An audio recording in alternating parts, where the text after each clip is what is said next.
नमस्कार, मैं हूं आपके साथ चंदन भारद्वाज और आप देख रहे हैं एफएम न्यूज। कर्नाटक में स्कूल कॉलेज में हिजाब पहनकर प्रवेश करने को लेकर नई बहस छिड़ गई है। हाईकोर्ट में इसको लेकर मंगलवार को सुनवाई भी हुई। कर्नाटक हाईकोर्ट ने राज्य के विभिन्न हिस्सों में बढ़ते हिजाब विवाद के बीच मंगलवार को छात्रों और आम लोगों से शांति और सौहार्द बनाए रखने की अपील की। कर्नाटक में हिजाब को लेकर बढ़ते बवाल को देखते हुए मुख्यमंत्री बसवराज बोम्मई ने राज्य में हाई स्कूल और कॉलेजों को अगले 3 दिनों तक बंद रखने का आदेश दिया है। आपको बता दें कि मंगलवार को कर्नाटक के उडुपी, शिवमोगा, बगलकोट समेत कई जगहों पर कॉलेज में हिजाब के समर्थन और विरोध में प्रदर्शनों के बाद तनाव की स्थिति उत्पन्न हो गई, जिसके कारण पुलिस और प्रशासन को हस्तक्षेप करना पड़ा। अब इसी मामले को लेकर आज एक बार फिर से हाईकोर्ट में सुनवाई होगी। बताया जा रहा है कि करीब 2:30 बजे कोर्ट इस पर सुनवाई कर सकता है। तटीय शहर उडुपी में सरकार प्री यूनिवर्सिटी महिला कॉलेज में पढ़ने वाली कुछ छात्राओं की ओर से दायर याचिका की सुनवाई के बाद मंगलवार को कोर्ट में सुनवाई हुई थी। दूसरी तरफ कर्नाटक में हिजाब को लेकर बढ़ता विवाद दिल्ली तक पहुंच गया है। दिल्ली यूनिवर्सिटी में एक छात्र संगठन ने कर्नाटक में उडुपी के एक सरकारी कॉलेज में हिजाब प्रतिबंधों के खिलाफ मंगलवार को प्रदर्शन किया। मुस्लिम स्टूडेंट्स फेडरेशन ने दिल्ली विश्वविद्यालय के नॉर्थ कैंपस में आर्ट्स फैकल्टी के बाहर प्रदर्शन किया।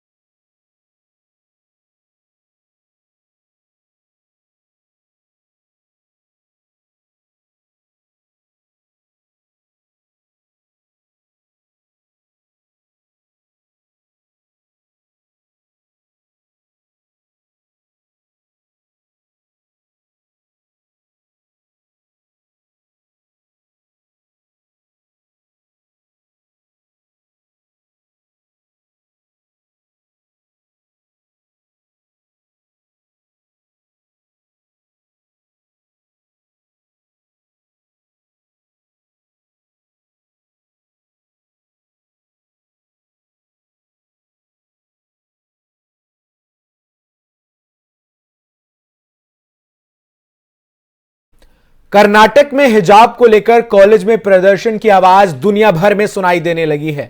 इसी कड़ी में कर्नाटक में हिजाब विवाद को लेकर पाकिस्तान की सामाजिक कार्यकर्ता और नोबेल शांति पुरस्कार विजेता मलाला यूसुफजई ने अपनी प्रतिक्रिया दी है। मलाला ने ट्वीट कर कहा है कि लड़कियों को स्कूल में एंट्री देने से रोकना भयावह है। मलाला यूसुफजई ने ट्वीट कर लिखा कि हिजाब पहने हुई लड़कियों को स्कूल में एंट्री देने से रोकना खतरनाक है। कम या ज्यादा कपड़े पहनने के लिए महिलाओं का वस्तुकरण किया जाता है। भारतीय नेताओं को मुस्लिम महिलाओं को हाशिए पर जाने से रोकना चाहिए। आपको बता दें कि मलाला पाकिस्तान में महिलाओं के अधिकार को लेकर आवाज उठाती रही हैं। 11 साल की उम्र में मलाला को तालिबान में गोली मार दी गई थी। लंबे इलाज के बाद वो ब्रिटेन में ही बस गई। साल 2014 में उन्हें नोबेल शांति पुरस्कार से सम्मानित किया गया। नोबेल पुरस्कार जीतने वाली वो सबसे कम उम्र की महिला हैं। बीते मंगलवार को पूरे कर्नाटक में हिंसा से जुड़ी कई चौंकाने वाली घटनाएं देखने को मिली।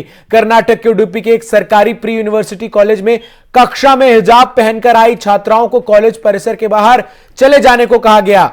इसके बाद इस मुद्दे ने तूल पकड़ लिया। हालात ये हैं कि ये मुद्दा अब राज्य के विभिन्न हिस्सों में फैल गया है। दक्षिणपंथी संगठनों की ओर से समर्थित युवा हिंदुत्व और हिंदू संगठन के लोग भगवा गमछा डालकर इस मामले में कूद पड़े हैं। कई जगह हिंसा की घटनाएं भी सामने आई हैं, लेकिन इन सबके बीच मलाला यूसुफजई की इसमें एंट्री से अब ये जो विवाद है वो और गहराता हुआ नजर आ रहा है। इसी सब पर ज्यादा बातचीत करने के लिए मेरे साथ वरिष्ठ विदेश मामलों के जानकार अशोक सज्जनहार जी जुड़ रहे हैं। अशोक जी, बहुत बहुत स्वागत है आपका।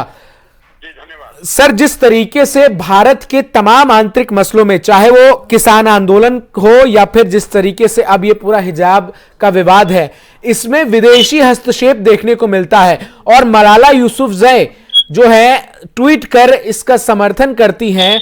इससे कितना असर आप देखते हैं देश के आंतरिक मामलों में हस्तक्षेप पे? देखिए, इसके विरुद्ध हमको बिल्कुल पुशबैक करना चाहिए, क्योंकि हम देख रहे हैं ये केवल अभी नहीं हो रहा है, ये नई बात नहीं है। हमने देखा जब किसान आंदोलन चल रहा था तो तब रिहाना का यहाँ पर वो हुआ, फिर और भी कई जो अंतर्राष्ट्रीय हस्तियां हैं उन्होंने भी उसके ऊपर कमेंट किया।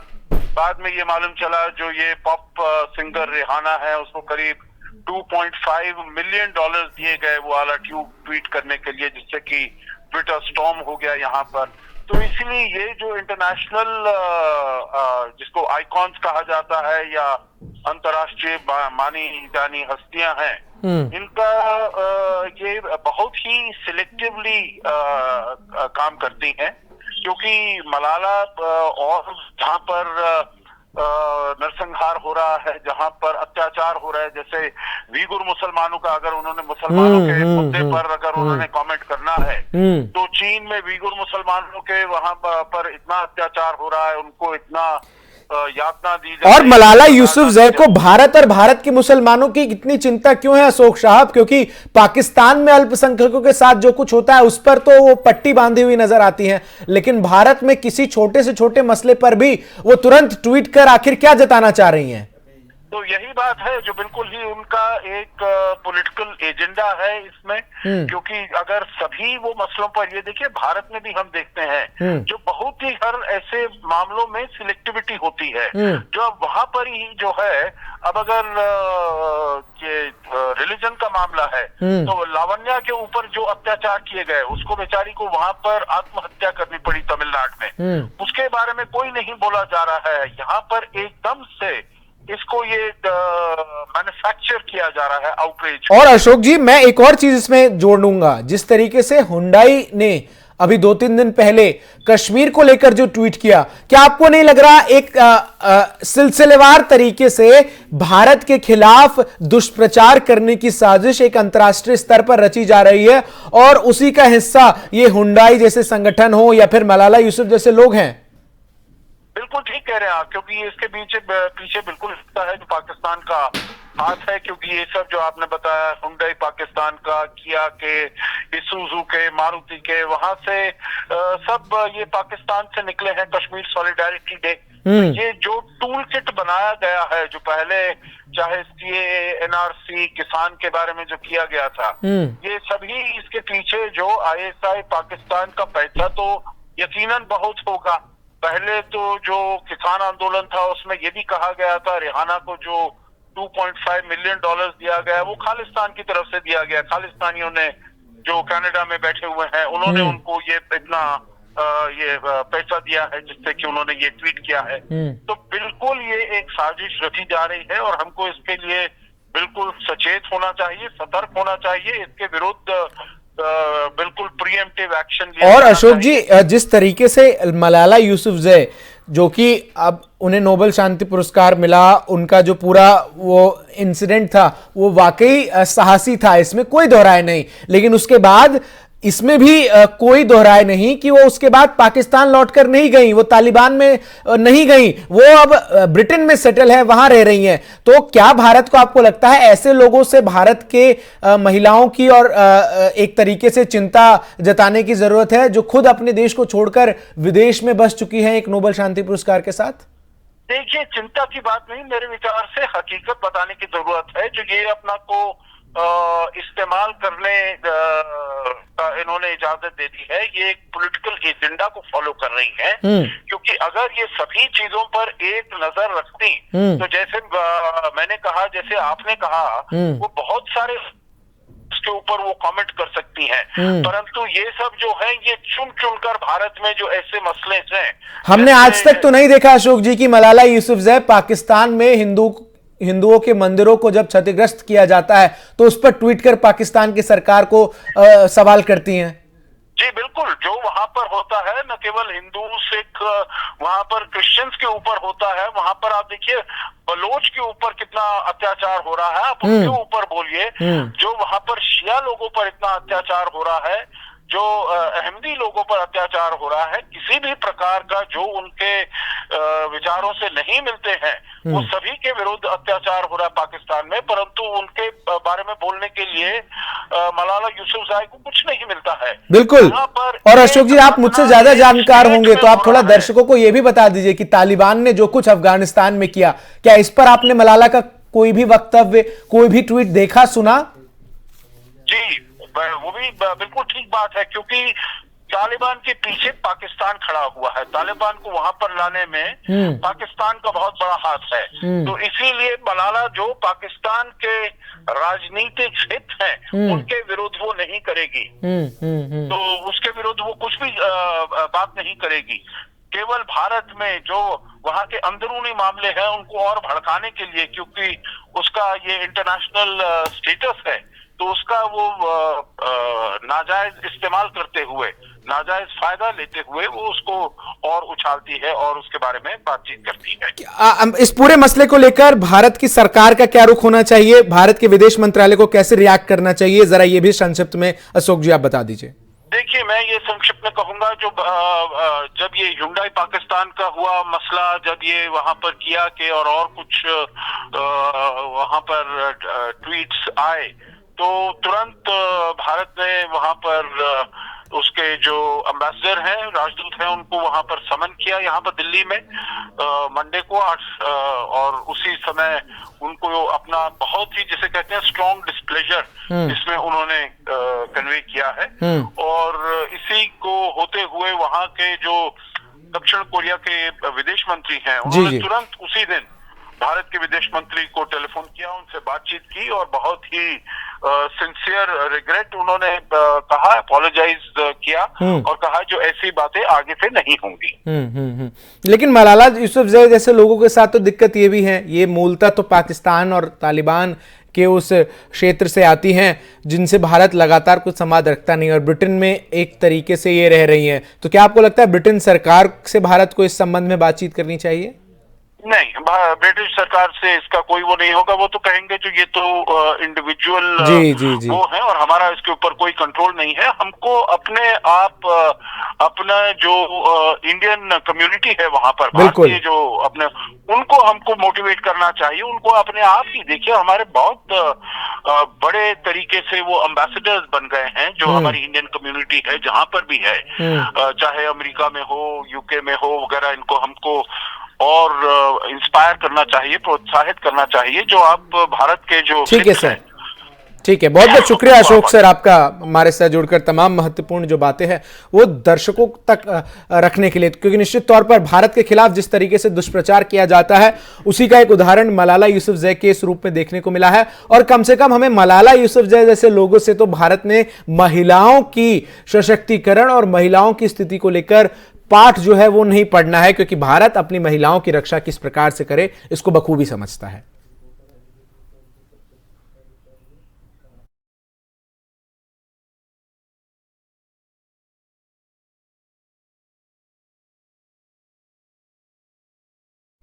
कर्नाटक में हिजाब को लेकर हो रहे प्रदर्शन को लेकर केंद्रीय मंत्री गिरिराज सिंह ने मुस्लिम छात्राओं को इसे पहनने के अधिकार का समर्थन करने वालों की आलोचना की। साथ ही उन्होंने आशंका जताई कि इसके पीछे इस्लामिक राज्य को बढ़ावा देने की मानसिकता है। और क्या कुछ कहा है गिरिराज सिंह ने, आइए आपको सुनाते हैं। ये देश का दुर्भाग्य, यही हालात आज से कई वर्ष पहले अफगानिस्तान में शुरू हुआ था। आज लोग जिस तरह के माहौल बना रहे हैं, बच्चों को बरगला रहे हैं, बच्चियों को बरगला रहे हैं, ये गजवाए हिंद की कल्पना करने वाले लोग साजिश कर रहे हैं उन बच्चों के साथ। स्कूल के अंदर में कोई बच्चा नमाज पढ़ने जा रहा है, उसे बहका रहे हैं। बच्चियां हिजाब पहन रही हैं, उन्हें भी बहका रहे हैं। तो आने वाले दिन में मैं इतना ही कह रहा हूं कि भारत के सांप्रदायिक सौहार्द के माहौल को बिगाड़ने की कोशिश की जा रही है। जो कल्पना कभी 1920 से लेकर के 46-47 में जो घटनाएं घटी, वो गजवाए हिंद की कल्पना करके भारत को इस्लामिक स्टेट और उन बच्चों के साथ इमोशनल, उन बच्चों को साथ किया जा रहा है। तुम ये करो, कल वो करो। ये बच्चे भी उनके पीछे जा रहे हैं। मैं बच्चों से भी गुजारिश करूंगा कि इनके चक्कर में नहीं आओ। याद करो उन देशों को जहां पर जिस ढंग से दबाव डाला जा रहा है इस्लामिक स्टेट के लिए, वही माहौल क्रिएट करना चाहते हैं। ये पाकिस्तान नहीं है, ये अफगानिस्तान नहीं है, ये सीरिया नहीं है।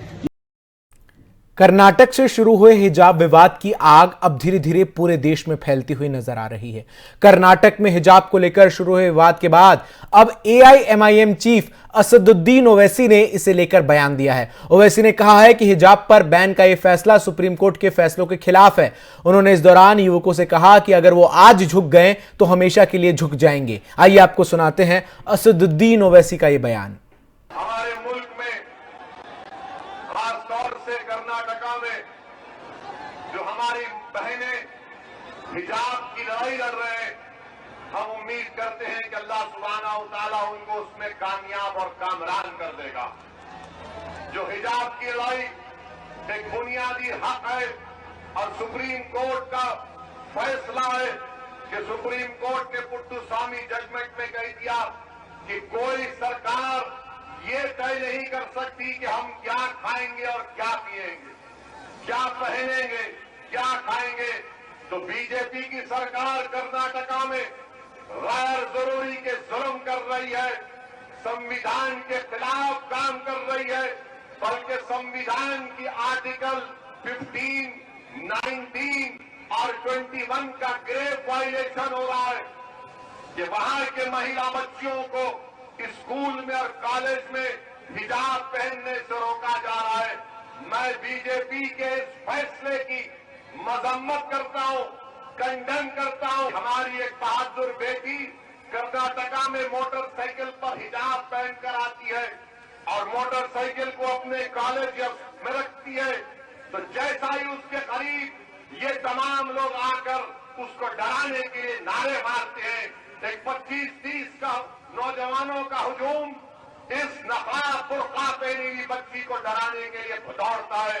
मैं सलाम करता हूं हमारी उस बेटी की बहादुरी को, मैं सलाम करता हूं उस बच्ची के माँ बाप को जिसने उस बच्ची को इतना बहादुर बनाया। ये आसान काम नहीं था। उस बच्ची ने उन नौजवानों की तरफ देखकर पुकार कर कहा, अल्लाहु अकबर, अल्लाहु अकबर, अल्लाहु अकबर। ये मिजाज पैदा करना है। अगर तुम आज छुप जाओगे तो हमेशा के लिए छुप जाओगे, याद रखो मेरी बात को। अगर आज तुम खड़े हो जाओगे थोड़ी देर के लिए, तुम सिर्फ थोड़ी देर के लिए खड़े हो जाओ, देखो ये जो लोग तुमको डरा रहे, जो समझ रहे हैं कि हमारे सरों पर जो काले बादल मंडरा रहे, याद रखो ये बादल पड़ोसी देश और आतंक को पनाह देने वाला पाकिस्तान लगातार ड्रोन के जरिए भारत के खिलाफ साजिशें रच रहा है। ताजा मामला पंजाब में अमृतसर का है, जहां के अजनाला सेक्टर में पंचगराई पोस्ट के नजदीक ड्रोन के जरिए 2 पैकेट फेंके गए। हालांकि इन पैकेट के अंदर विस्फोटक सामग्री है या नशीले पदार्थ हैं, इसकी जांच जारी है। फिलहाल BSF ने इलाके में सर्च अभियान शुरू कर दिया है। बताया जा रहा है कि रात करीब 12:30 बजे अजनाला सेक्टर में पंचगराई पोस्ट के नजदीक FWUD सैनिकों ने पाकिस्तान की ओर से भारत की ओर आने वाले संदिग्ध उड़ने वाली वस्तु की भनभनाहट सुनी। इसी के बाद BSF के जवानों ने ड्रोन पर फायरिंग की। बाद में BSF ने डॉग हैंडलर के साथ घग्घर और सिंघोक गांव में तलाशी अभियान चलाया, जहां ये पैकेट बरामद हुए।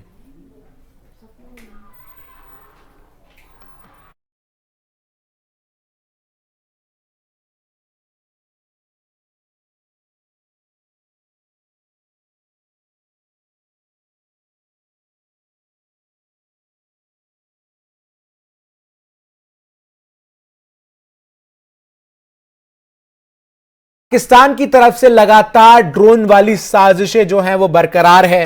बीते साल हमने देखा किस तरीके से जम्मू कश्मीर से लेकर पंजाब के अलग अलग जगहों पर पाकिस्तान की तरफ से ड्रोन के जरिए नशीले पदार्थों से लेकर विस्फोटकों को भेजने की नापाक हरकत की गई। और एक बार फिर इस साल की शुरुआत में पाकिस्तान की तरफ से लगातार ड्रोन के जरिए भारत के खिलाफ साजिश रचा जा रहा है।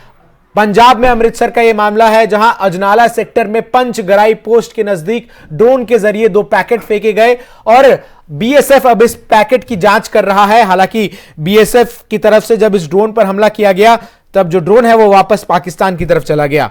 इसी खबर पर ज्यादा बातचीत के लिए मेरे साथ जुड़ रहे हैं डिफेंस एक्सपर्ट विनोद दत्ता जी। दत्ता जी, बहुत बहुत स्वागत है आपका। किस तरीके से आप देखते हैं पाकिस्तान की तरफ से लगातार हो रहे इन नापाक हरकतों को, जिसमें पाकिस्तान ड्रोन के जरिए भारत में अशांति फैलाने की कोशिश कर रहा है? जय हिंद। देखिए, पाकिस्तान हमेशा से यही कोशिश करता रहा है कि वो पंजाब में किसी तरह की स्टेबिलिटी को हिला दे या उसको नुकसान पहुंचाए। अगर आप ये देखें, पाकिस्तान के रडार पे पंजाब हमेशा रहा है, क्योंकि कश्मीर में आतंकवाद का जो खात्मा है तकरीबन हो चुका है और उसकी कमर तोड़ दी गई है, क्योंकि ना वहाँ रिक्रूटमेंट हो रहा है, ना वहाँ कार्डर मैनेजमेंट है और ना ही वहाँ कोई इस तरह की कोई बड़ी वारदात ये आतंकवादी अंजाम दे रहे हैं। तो उनका फोकस ये है कि हम पंजाब को जो इंसर्जेंसी है जिसको पहले दबा दिया गया था उसकी पुनरावृत्ति करें, और इसके लिहाज से वो असला यहाँ भेज रहा है।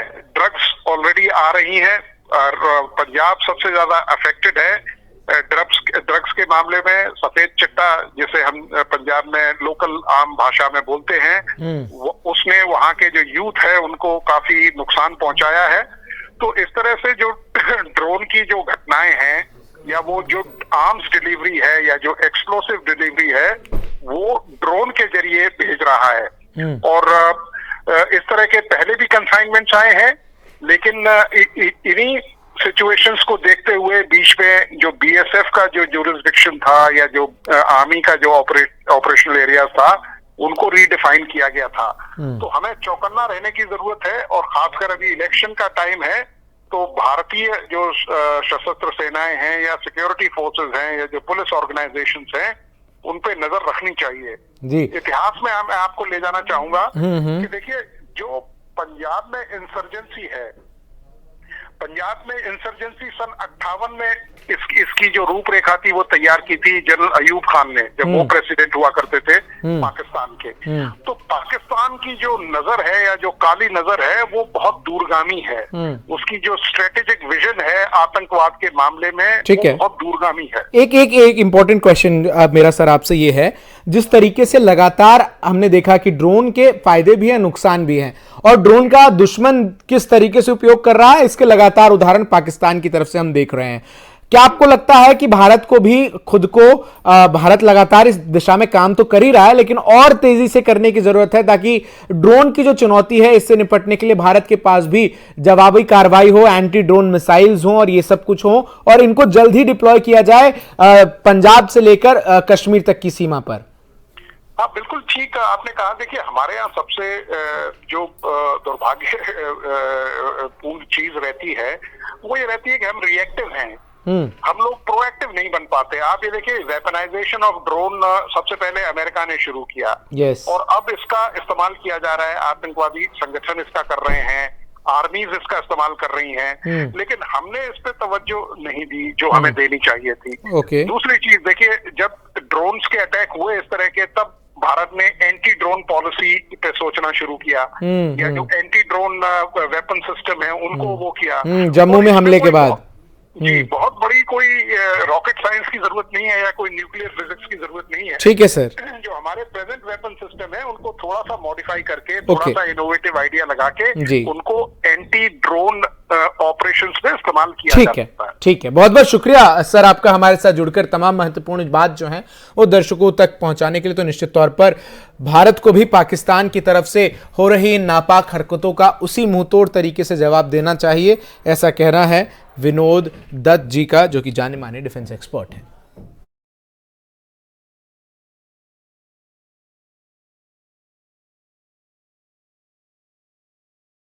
उत्तर प्रदेश में गुरुवार को पहले चरण की वोटिंग है। इस वोटिंग से पहले कांग्रेस आज राज्य के लिए अपना घोषणा पत्र जारी करने जा रही है। कांग्रेस महासचिव और उत्तर प्रदेश चुनाव प्रभारी प्रियंका गांधी आज लखनऊ में घोषणा पत्र जारी करेंगी। कांग्रेस ने इसे उन्नति विधान नाम दिया है। इस मौके पर यूपी कांग्रेस अध्यक्ष अजय कुमार लल्लू समेत प्रदेश कांग्रेस के तमाम बड़े नेता भी मौजूद होंगे। आपको बता दें कि इससे पहले कांग्रेस पार्टी ने युवाओं के लिए युवा विधान और महिलाओं के लिए शक्ति विधान घोषणा पत्र जारी किया है। इससे पहले पार्टी युवाओं के लिए भर्ती विधान घोषणा पत्र और महिलाओं के लिए शक्ति विधान घोषणा पत्र ला चुकी है। यूपी विधानसभा 2022 में कांग्रेस का जोर महिला वोटरों पर है। यही वजह है कि यूपी की सभी 403 सीटों पर अकेले चुनाव लड़ रही कांग्रेस ने 40% महिलाओं को टिकट देकर नई राजनीति की शुरुआत की है। ऐसे में माना जा रहा है कि आज जारी होने वाले घोषणा पत्र में भी बेटियों के लिए बड़े ऐलान होंगे और साथ ही मुफ्त वादों में किसानों और नौजवानों को भी साधने की कोशिश की जाएगी।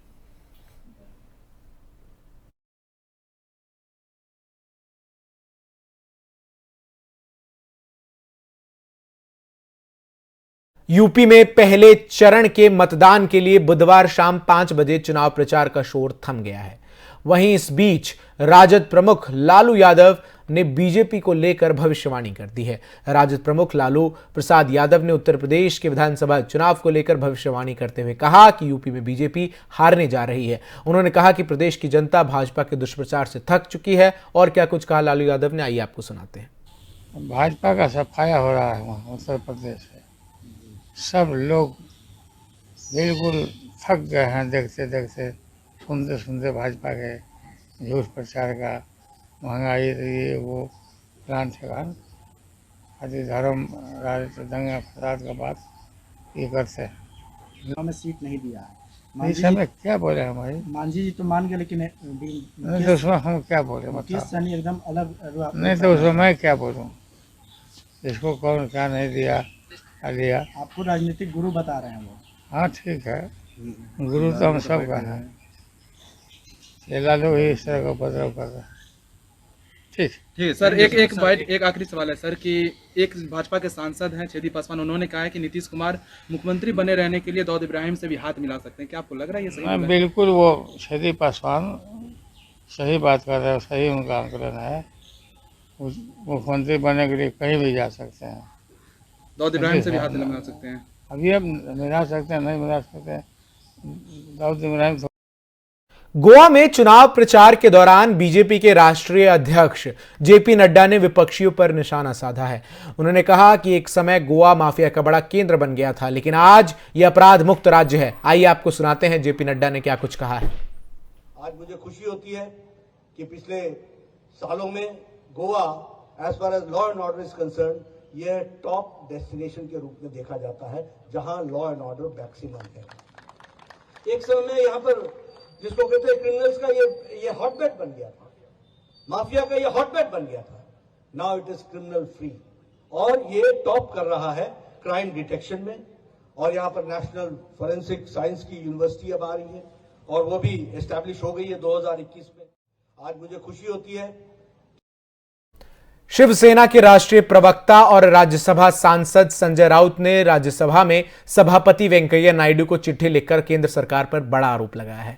संजय राउत ने खत में कहा कि मुझ पर महाराष्ट्र की ठाकरे सरकार को गिराने का दबाव डाला गया। साथ ही उन्होंने यह भी दावा किया कि मुझे ईडी के जरिए फंसाने की कोशिश की जा रही है। संजय राउत ने उपराष्ट्रपति वेंकैया नायडू से इस मामले में हस्तक्षेप करने की मांग की है। संजय राउत ने चिट्ठी में लिखा है कि ठाकरे सरकार गिरवाने के लिए मुझ पर दबाव डाला जा रहा है और मना करने पर ईडी के जरिए फंसाने की कोशिश की जा रही है। संजय राउत ने बताया कि 17 साल पुराने जमीन खरीदी के मामले में ईडी ने जांच शुरू कर दी और बेटी की शादी में हुए खर्च को भी जांच के दायरे में लाया जा रहा है और वेंडर्स को भी धमकाया जा रहा है। संजय राउत ने चिट्ठी में केंद्र सरकार की ओर से जांच एजेंसियों को गलत इस्तेमाल का आरोप लगाया। उन्होंने चिट्ठी में लिखा कि क्योंकि मैं सरकार के खिलाफ आवाज उठाता हूं, इस वजह से मुझे जबरन फंसाने की कोशिश की जा रही है। उन्होंने कहा कि 1 महीने पहले कुछ लोगों ने मुझसे संपर्क किया और कहा कि ठाकरे सरकार को गिराने में हमारी सहायता करें। वो लोग चाहते थे कि मैं इस तरह की कोशिश में महत्वपूर्ण भूमिका निभाऊं ताकि महाराष्ट्र में मध्यावधि चुनाव हो सके।